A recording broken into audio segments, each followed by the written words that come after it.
Guys, update lang sa Mini natin. Bale, ito. From analog.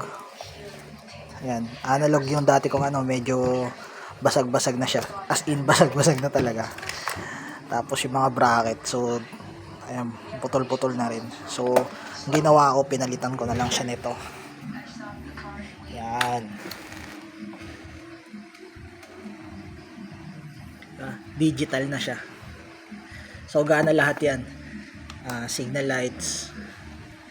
Yan. Tapos, high beam. Yan.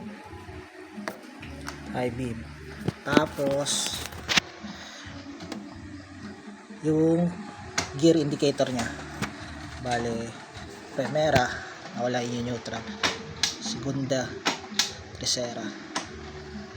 Hanggang 4. Kwarta. Ayan. Magana na dyan, pati RPM. Pati yung speedometer. Yung speedometer from analog din, ginawa ko rin siyang digital. Bale, pinalitan lahat nung parts niya.